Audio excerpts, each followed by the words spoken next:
The massive ship times, Dominion's edge times, floated in the darkness of space like a metal mountain.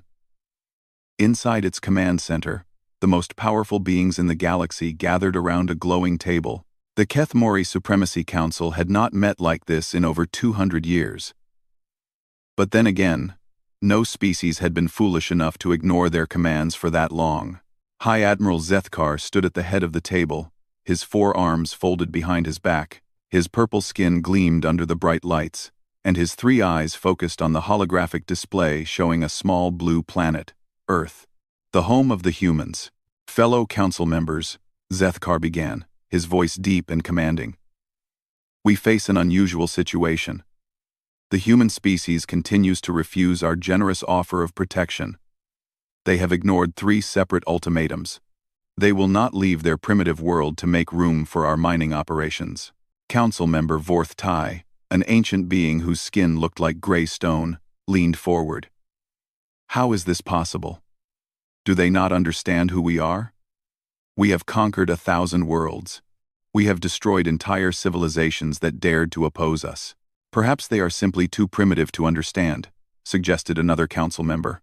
This one was Yelnara, whose tentacles writhed as she spoke. Our intelligence reports show they have barely left their own solar system. They still use chemical rockets and kinetic weapons. Their largest ships are smaller than our cargo shuttles. Zethkar activated the holographic display. Images of human technology filled the air above the table. Crude metal ships with primitive engines. Weapons that fired simple bullets and missiles. Space stations that looked like they were held together with welding and hope. Look at this, Zethkar said, pointing to a human battleship. Their most advanced warship masses only 12,000 tons. Our smallest patrol craft is 3 times that size. Their weapons are chemical explosives and radioactive materials. We mastered plasma and antimatter weapons before their species learned to make fire. The council members made sounds of disgust and amusement. How could such a backward species dare to defy them? What about their military? Asked Vorth Tai. How many ships do they have? Our scouts count approximately 30 vessels capable of interplanetary travel, Zethkar replied. Most are cargo ships or research vessels. Only 8 appear to be actual warships. Against our fleet of 5,000 dreadnoughts, they are less than insects. Node. Yelnara's tentacles curled with what might have been laughter. 30 ships? We have lost more ships than that in training accidents.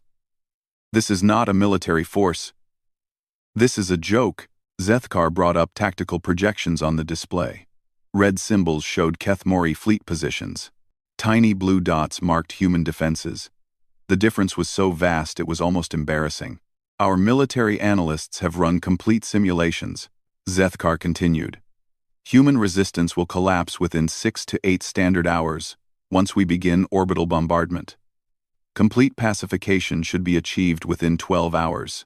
Their primitive nuclear weapons pose no threat to our shields, and their kinetic projectiles cannot penetrate our armor.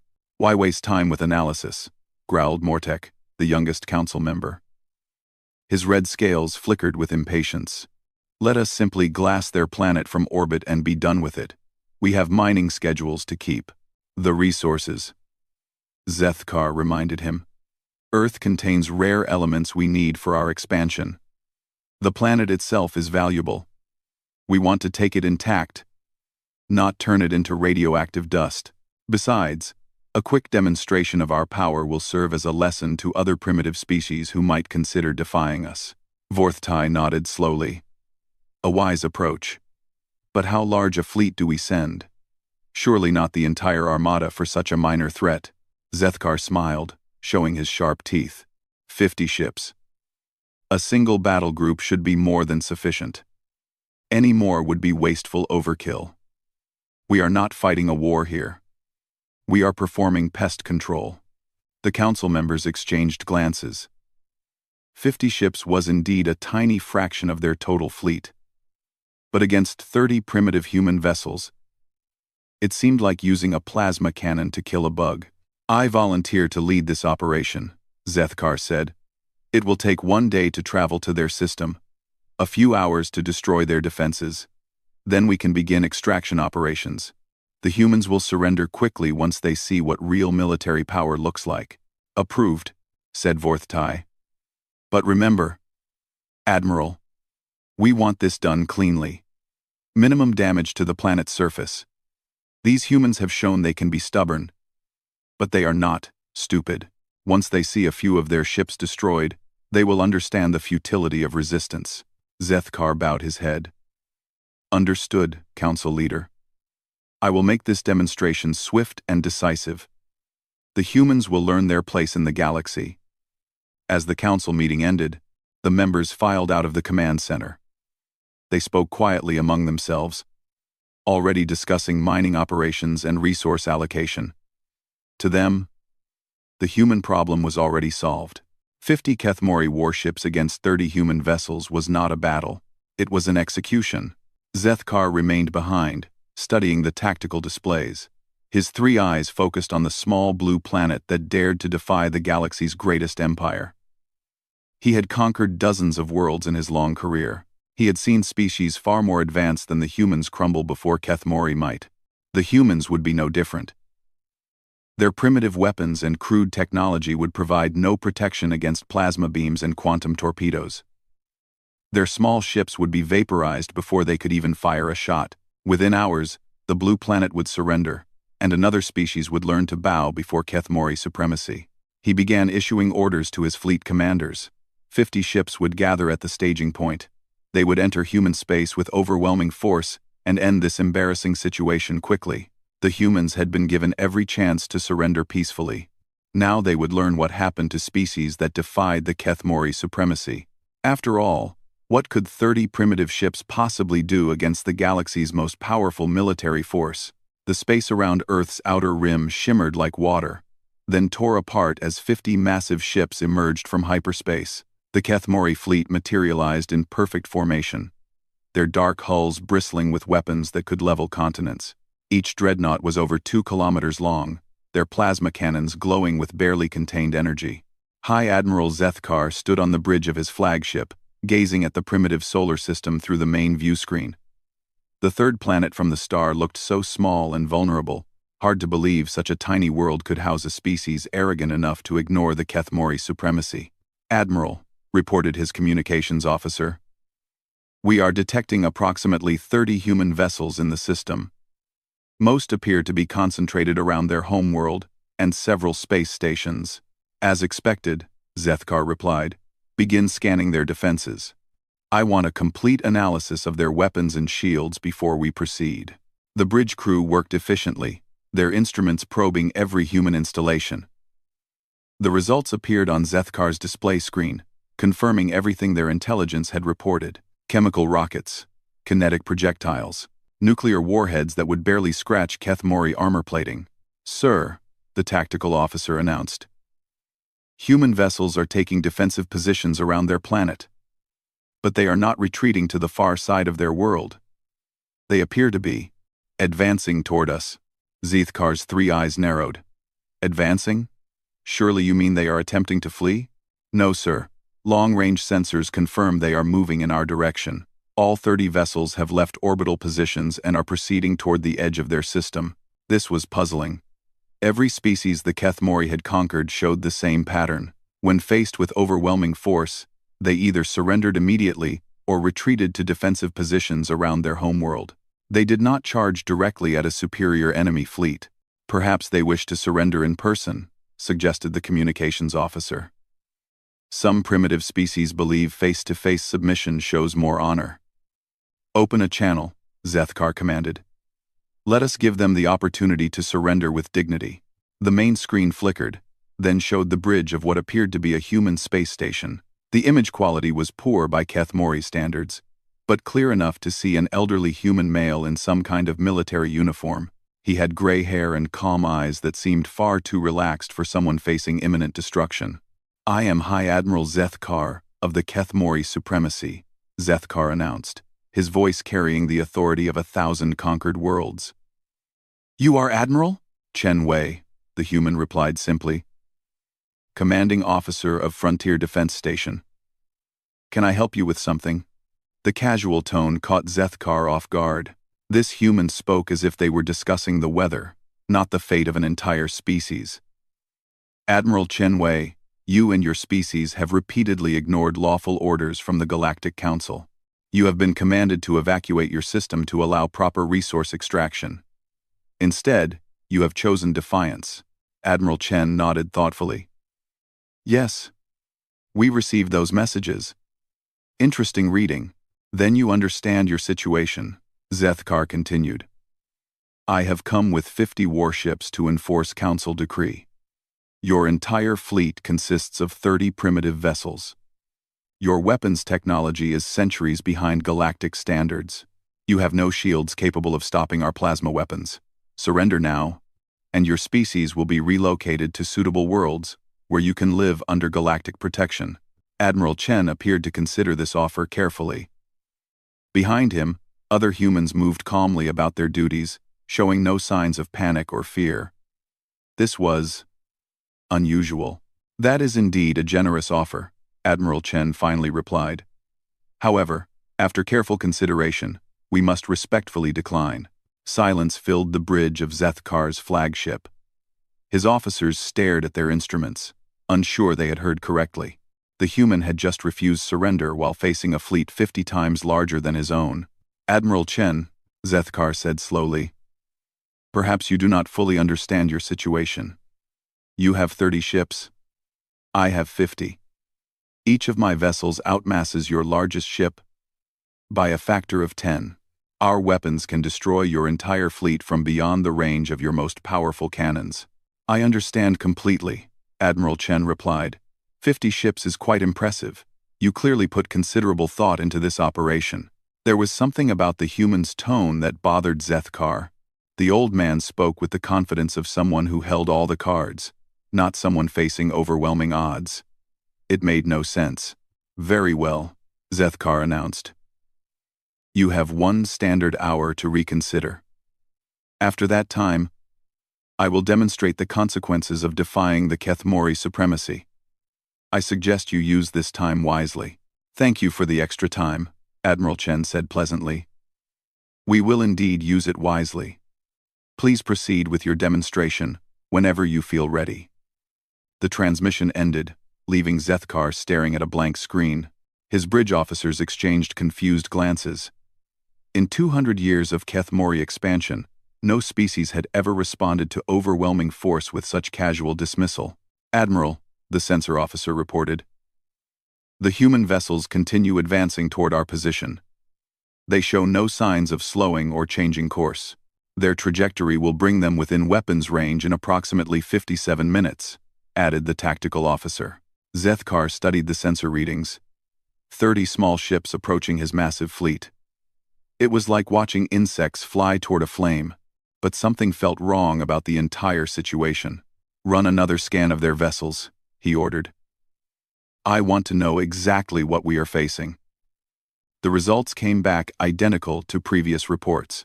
Primitive technology, chemical propulsion, kinetic weapons, no energy shields, no plasma cannons, no quantum torpedoes. By every measure, the human fleet was hopelessly outmatched. So why did Admiral Chen seem so confident? Why were the humans advancing instead of retreating? Why had they declined surrender with such casual politeness? Sir, the communications officer interrupted his thoughts. We are receiving multiple transmissions from the human vessels. They appear to be coordinate data and tactical information. They are sharing battle plans on open channels? Zethkar asked incredulously. Do they not understand we can intercept their communications? It appears they do not care, sir. The transmissions are not even encrypted. This violated every principle of military strategy Zethkar knew. No competent commander shared tactical data on frequencies the enemy could monitor. Unless they want us to hear it, he murmured to himself. Sir? Nothing, Zethkar replied.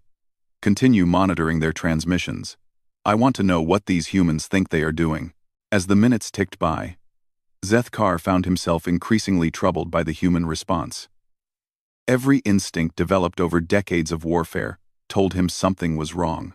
The humans were acting like they knew something he did not. But what could they possibly know? His fleet was 50 ships strong. Their technology was primitive.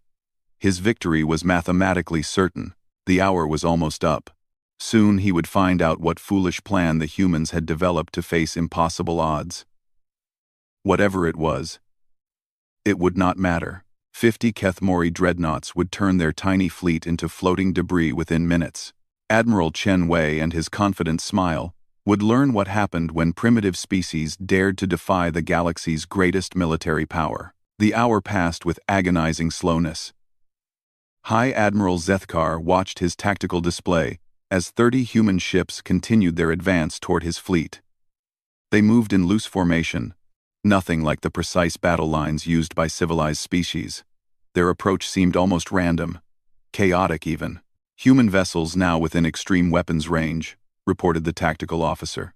They are not slowing down, sir. Current speed suggests they intend to close to point-blank range. Foolish, Zethkar muttered. They plan to ram us. Their ships will be destroyed long before they reach us. Zeth. Contavri Contan, Admiral, the sensor officer announced. I am detecting unusual energy readings from the human vessels. Their engines appear to be operating far above normal parameters. Zethkar studied the readings with growing confusion. The human ships were indeed accelerating beyond what their technology should allow. Chemical rockets had strict limitations, yet these vessels were pushing speeds that should have been impossible. Perhaps their engines are overloading, suggested the weapons officer. Primitive technology often fails under stress. No, Zethkar replied slowly. These readings are too consistent. They are not experiencing system failures. They are somehow exceeding their technological capabilities. The first warning came from the Deep Space Monitoring Station times Eternal Watch *, positioned at the edge of the system. The automated message crackled across fleet communications. Unknown energy surge detected. Multiple contacts accelerating beyond projected parameters. Recommend immediate AM. The transmission cut off abruptly. Zethkar's display showed the monitoring station's icon flickering, then disappearing entirely. What happened to Time's Eternal Watch *? Zethkar demanded. Unknown, sir. The station simply stopped transmitting. No distress signal. No explosion detected. It just went dark. This was impossible.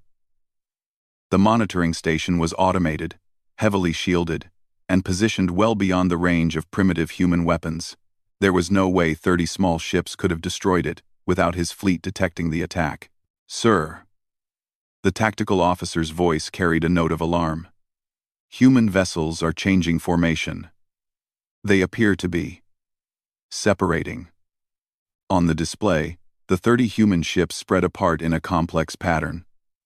Some accelerated even faster, pushing speeds that defied every law of physics Zethkar understood. Others seemed to slow down, but sensor readings showed they were actually rotating to face the Kethmori fleet with previously hidden weapon arrays.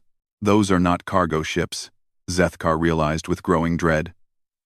Some of those vessels are showing military-grade weapon signatures, but our intelligence reports, the communications officer began. Our intelligence was wrong, Zethkar snapped. Begin evasive maneuvers. All ships, prepare for combat. The orders came too late. The human ship designated as a simple cargo freighter suddenly revealed its true nature. Panels along its hull opened like flower petals, exposing a massive cannon that should not have been able to fit inside such a small vessel. The weapon fired once, a brilliant beam of energy that crossed the distance between fleets in seconds. The beam struck the Kethmori destroyer Time's relentless victory Times directly amidships. The impact did not produce the small explosion Zethkar expected from primitive human weapons. Instead, the destroyer simply ceased to exist. One moment it was there, the next moment there was only expanding gas and metal fragments. What was that weapon? Zethkar shouted. How did they destroy a fully shielded destroyer with a single shot? Unknown, sir. Energy readings are off the scale. That was not a chemical, explosive, or nuclear warhead, the weapon signature suggests. Antimatter. Antimatter weapons were technology the humans supposedly did not possess, yet the evidence was undeniable. A destroyer that had survived dozens of battles against advanced civilizations had been vaporized by a single shot from a primitive cargo ship. All ships, return fire, Zethkar ordered. Target that vessel immediately. But the human ship was already moving again, accelerating at impossible speeds. Worse, other human vessels were revealing hidden weapons. What had appeared to be communication satellites suddenly deployed missile batteries. Space stations that should have been defenseless began launching swarms of projectiles. The Kethmori fleet opened fire with everything they had. Plasma beams and quantum torpedoes filled space with deadly energy. But the humans were not where the weapons expected them to be. They moved like nothing Zethkar had ever seen, changing direction and speed in ways that should have killed their crews from acceleration forces. How are they surviving those maneuvers? Demanded the tactical officer. Those are lethal G-forces. No biological creature can withstand such acceleration. Maybe they are not biological, Zethkar replied grimly. Maybe we have been deceived about everything. The answer came when another human cargo ship opened fire. But this time, Zethkar was able to track the projectile. It was not an energy beam or antimatter warhead. It was a simple metal rod, traveling at nearly the speed of light. The relativistic projectile struck the cruiser times domination times with the force of a small star. The impact sent shockwaves through the Kethmori formation, damaging 3 other ships and completely destroying their target. Kinetic weapons, Zethkar whispered in horror.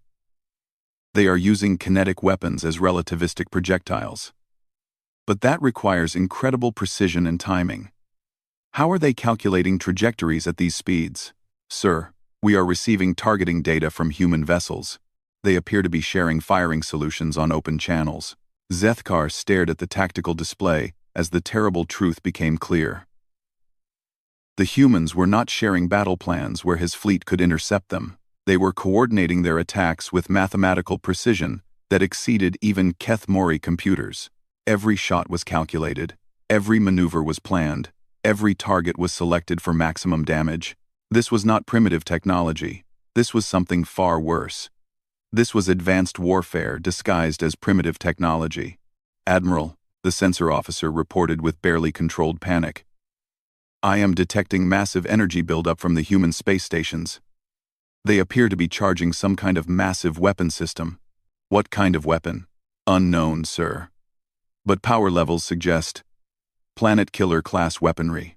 Planet killers were weapons of mass destruction, used only in the most extreme circumstances. No primitive species should possess such terrible power. Yet the energy readings were unmistakable. Then Zethkar understood the final piece of the puzzle.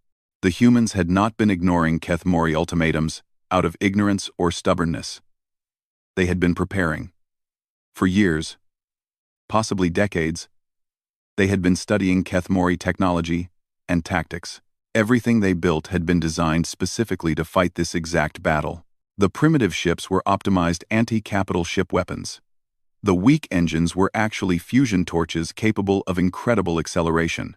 The crude weapons were relativistic projectiles designed to punch through advanced shields and armor. Humanity had not ignored the Kethmori threat. They had been preparing to kill it.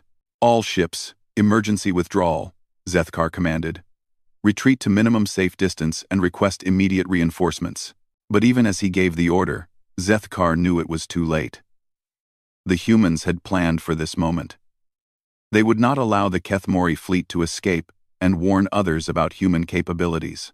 The battle the Kethmori Council had expected to last hours was about to end in minutes. But not the way they had predicted. High Admiral Zethkar's retreat order came too late. As his fleet tried to turn away from the advancing humans, the true scope of his error became devastatingly clear. The humans had not just prepared weapons to fight Kethmori ships. They had designed an entire tactical doctrine specifically to murder them. Contact lost with time's endless glory *, shouted the communications officer. The ship appears to have been cut in half by some kind of beam weapon. On the tactical display, Zethkar watched another of his destroyers die. The human weapon that killed it defied classification. It was not plasma, not antimatter, not any energy type in the Kethmori database. The beam simply passed through shields and armor as if they did not exist. leaving behind two perfectly severed pieces of what had once been a warship. "Sir, human vessels are using some kind of coordinated attack pattern," reported the tactical officer. "They appear to be targeting our ship's weak points with impossible accuracy." Impossible accuracy was exactly right. Every human shot struck critical systems, engine cores, shield generators, weapons arrays. They were not firing randomly or targeting the largest parts of Kethmori ships. They knew exactly where to hit for maximum damage. "How do they know our ship designs so well?" Zethkar demanded. "Those are classified military specifications." The answer came from an unexpected source. The human communication arrays that his fleet had dismissed as primitive were actually powerful sensors. They had been scanning every Kethmori vessel that entered the system, analyzing their construction, identifying their weaknesses, and transmitting targeting data to human weapons systems. Another destroyer exploded as a human corvette rammed it at full speed. But this was not a desperate suicide attack. The human ship had calculated the exact impact point needed to trigger a cascade failure in the destroyer's reactor. The explosion took out two more Kethmori vessels, caught in the blast radius. "The humans are using their own ships as guided missiles," observed the weapons officer with something approaching horror.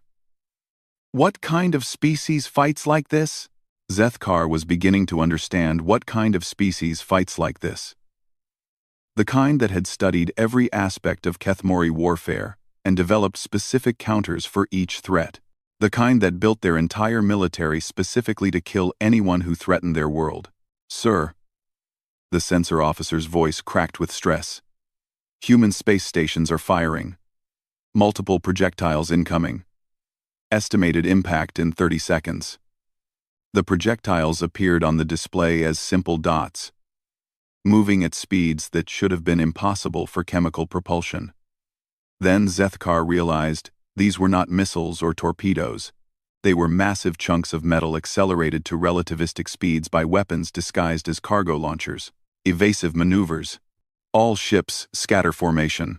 But it was too late for the Dreadnought Times Supreme Dominion Asterisk. 3 relativistic projectiles struck it within seconds of each other. The impacts released energy equivalent to antimatter bombs. The massive ship, pride of the Kethmori fleet, buckled and broke apart like a toy. "Fleet status report," Zethkar commanded. 7 destroyers destroyed, 2 cruisers heavily damaged, 1 dreadnought lost. "We have been engaged for exactly 4 minutes, sir." 4 minutes. The Kethmori military analysts had predicted human resistance would last hours. Instead, his fleet was being systematically destroyed faster than he could process what was happening. "Sir, the human flagship is transmitting a message." Admiral Chen Wei appeared on the screen again, still looking perfectly calm despite the fact that his tiny fleet was somehow winning a battle against impossible odds. Behind him, his crew worked with quiet efficiency, coordinating an attack that was demolishing the galaxy's most feared military force. "Admiral Zethkar," Chen said politely, "you seem to be having some difficulties. Would you like to reconsider our earlier offer?" "What offer?" Zethkar snarled. "You refused our terms." "No, we refused your terms," Chen replied. "Our offer is much simpler. Leave our system immediately, and we will allow your surviving ships to depart safely. Continue this attack, and we will destroy every vessel in your fleet." Zethkar stared at the human commander in disbelief. "You are threatening me? Your fleet is outnumbered and outgunned." "Is it?" Chen asked mildly. He gestured to something off-screen, and the tactical display on his end became visible. It showed the current battle situation from the human perspective. What Zethkar saw made his blood freeze. His fleet of 50 ships had been reduced to 37. But worse than the losses was the pattern of the battle. Every human move had been planned, every attack had been coordinated. The humans were not fighting desperately for survival. They were executing a carefully rehearsed plan to exterminate his forces. "You studied us," Zethkar whispered. "How long have you been preparing for this?" "Since the day we detected your first transmission," Chen replied. 63 years ago, we intercepted communications between Kethmori ships. We learned about your empire, your technology, your tactics. And we began preparing. 63 years? We are a patient species, Admiral. When we discovered that galactic civilization was dominated by aggressive empires like yours, we made a simple decision. We would be ready when you came for us. The truth hit Zethkar like a physical blow. Humanity had not ignored Kethmori's superiority out of ignorance. They had studied it, analyzed it, and developed specific methods to defeat it. Every human ship had been designed as an anti-Kethmori weapon. Every tactic had been tested against Kethmori doctrine. Relentless fury times is breaking apart, reported the tactical officer. Direct hit to their main reactor. Hull breach on 17 decks. Another dreadnought died as human fighters swarmed around it like angry insects. The small ships were too fast and too maneuverable for Kethmori weapons to track. They struck with surgical precision, targeting critical systems and retreating before return fire could reach them. How many ships have we lost? Zethkar asked quietly. 14 destroyers, 4 cruisers, 3 dreadnoughts. Combat effectiveness down to 60%. 60% in less than 6 minutes. At this rate, his entire fleet would be destroyed within 10 minutes. The battle that was supposed to demonstrate Kethmori's superiority was becoming a demonstration of human lethality. Sir, I am detecting additional energy signatures throughout the system, the sensor officer reported. It appears there are more human weapons platforms than we initially detected. How many more? Difficult to determine. The humans have hidden weapons inside asteroids, space debris, even what appear to be derelict satellites. I estimate we are facing 3 times as many weapon systems as originally calculated. 3 times as many. The humans had not just built a fleet to fight his 50 ships. They had turned their entire solar system into a weapon designed to kill anything that threatened their world. Admiral. Chen's voice drew his attention back to the screen. You have 30 seconds to begin your retreat. After that, we will assume you have chosen to fight to the death. Zethkar looked at his tactical display. 28 ships left. Human losses, 0. The galaxy's greatest military force was being slaughtered by a species they had dismissed as primitive insects. And the humans were doing it with the cold efficiency of experienced killers.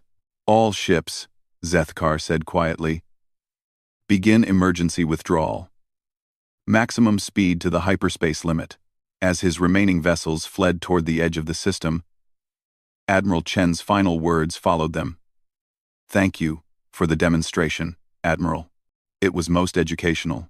The emergency session of the Kethmori Supremacy Council convened in the deepest levels of their fortress world. No natural light reached this chamber. No windows showed the outside universe. This was where the galaxy's most powerful empire held its most secret meetings. High Admiral Zethkar stood before the council table, his uniform torn and stained with the smoke of burning ships. Behind him, holographic displays showed the wreckage of what had once been the pride of the Kethmori fleet.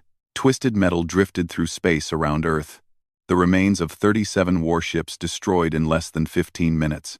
Explain this, commanded Council Leader Vorthtai.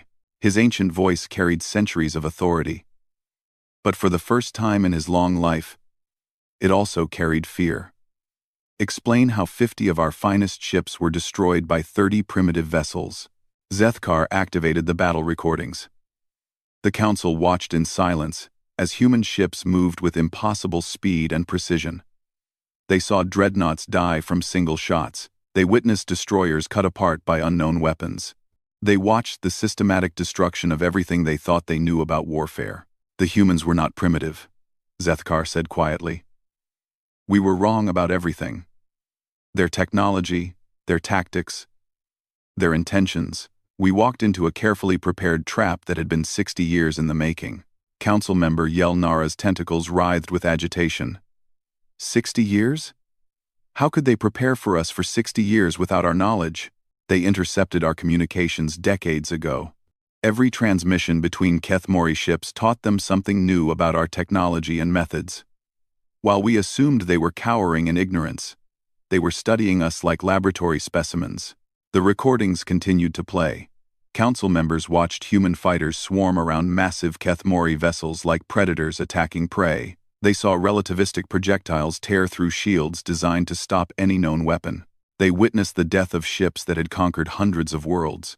Their weapons, Morthek demanded, his red scales flickering with anger. How did primitive humans develop such advanced systems? They did not develop advanced weapons, Zethkar replied. They developed the right weapons. Every human ship was built specifically to fight us. Every tactic was designed to counter our standard procedures. They did not try to match our technology. They found ways to make our technology irrelevant. Vorthtai leaned forward, his ancient eyes studying the tactical displays. Show me the final moments of the battle. Oh. Zethkar switched to the recordings of their retreat. 3 battered ships fleeing toward the hyperspace limit, while human vessels watched from a respectful distance. No pursuit, no final attacks. The humans had simply allowed them to leave. They let you escape, Vorthtai observed. Yes, Admiral Chen transmitted a final message as we reached the hyperspace boundary. Zethkar activated the communication logs. Admiral Chen's calm face appeared on the screen, speaking words that would reshape galactic politics. Admiral Zethkar, please convey our regards to the Kethmori Council. We hope this demonstration has been educational. Earth remains open to diplomatic contact with any species willing to treat us as equals rather than subjects. We look forward to peaceful relations with our galactic neighbors. The transmission ended, leaving the council chamber in uncomfortable silence. The implications were staggering. Not only had humanity defeated a Kethmori fleet, they had done so while offering diplomatic alternatives. They were not simply defending themselves. They were announcing their presence as a new power in galactic affairs. They could have destroyed all our ships, Yelnara said quietly. Why did they allow survivors to escape? Because dead ships cannot deliver messages, Zethkar replied. They wanted us to return home with this story. They wanted the galaxy to know what happened here. Council member Dralvex, who had remained silent throughout the briefing, finally spoke. What are the strategic implications? How many human ships do we estimate they actually possess? Zethkar brought up intelligence estimates revised in light of the battle. The numbers were sobering. Conservative estimates suggest they have at least 200 vessels capable of interplanetary combat, but those numbers assume their revealed capabilities represent their full strength. Given their talent for deception, actual numbers could be much higher. 200 ships against our fleet of 5,000, Morthek growled. The numbers still favor us. Do they? Zethkar challenged. Our 5,000 ships were designed to fight conventional enemies, using conventional tactics. The humans have demonstrated they do not fight conventionally. They turn everything into a weapon. Their cargo ships carry antimatter warheads. Their space stations mount relativistic cannons. Their entire solar system is a defensive network. This is 1/200 indeed on whether sun time. Their cargo ships carry antimatter warheads. Their entire solar system is a defensive network. Vorthtai studied the tactical analysis with growing unease. What would it cost to conquer their system with our full fleet? 1. Unknown, but estimates suggest we would need to accept losses of 60 to 70% of our forces, and that assumes the humans have no additional surprises prepared. Given their demonstrated planning capabilities, such assumptions may be dangerously optimistic. The council chamber fell silent again. The Kethmori supremacy had built its empire through overwhelming force applied against weaker opponents. The idea of accepting massive losses to conquer a single system challenged everything they understood about warfare. There is another consideration, Zethkar continued. The humans offered diplomatic relations. They demonstrated superior tactical capabilities, while simultaneously providing us with an alternative to military conflict. You suggest we negotiate with these primitives? Morthek's scales flared with outrage. I suggest we recognize that they are no longer primitives, Zethkar replied firmly. Whatever they were when we first detected them, they have become something else. Something dangerous. Vorthtai accessed the communication logs again, studying Admiral Chen's final message. They called us galactic neighbors. Not enemies, not threats, neighbors. A species that can destroy 50 of our ships in minutes is offering us friendship, observed Yelnara. This is unprecedented in galactic history. The strategic implications rippled through the Council's collective consciousness. For centuries, the Kethmori supremacy had expanded through military conquest. Any species that could not be easily defeated was simply avoided until technology improved. But humanity represented something new. A species that had deliberately prepared to fight galactic-level threats. What do we know about other human colonies? Dralvex asked. Intelligence suggests they have established settlements throughout their local region of space. If Earth represents their defensive capabilities, we must assume their colonies are similarly prepared. This was the most disturbing revelation of all. Humanity was not just one well-defended world. They were an expanding civilization that treated interstellar warfare as a solvable engineering problem. Recommendations? Vorthtai asked. Zethkar straightened his uniform and made the hardest recommendation of his military career. Withdraw all Kethmori claims to human space. Initiate diplomatic contact through neutral intermediaries. Begin defensive preparations in case other species demonstrate similar capabilities. You recommend retreat? I recommend survival, Council Leader. The humans demonstrated they can destroy our fleets. They also demonstrated they prefer not to. We should accept their offer of coexistence while we evaluate this new strategic reality.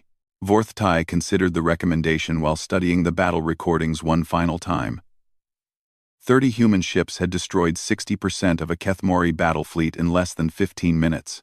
They had done so with weapons specifically designed to counter Kethmori technology and tactics that seemed to predict Kethmori responses. Motion to withdraw territorial claims on the Sol system and initiate diplomatic contact with the human species, Vorthtai announced formally. Seconded, came the reluctant response from around the table. Approved unanimously. As the council session ended, Zethkar remained in the chamber, staring at the tactical displays. Somewhere in the galaxy, other species would soon learn what the Kethmori had discovered the hard way. Humanity had joined galactic civilization not as subjects or refugees, but as equals, who had earned their place through demonstrated capability. The age of easy conquest was ending. In its place came something far more complex.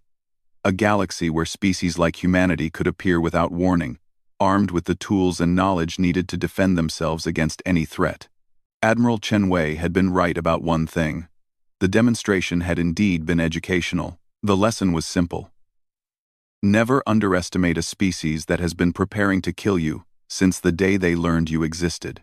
In the depths of space around Earth, the wreckage of the Kethmori fleet continued its silent orbit, a monument to the galaxy's newest lesson in warfare. Humanity had announced its presence not with words or diplomacy, but with the universal language of applied violence. The galaxy was listening.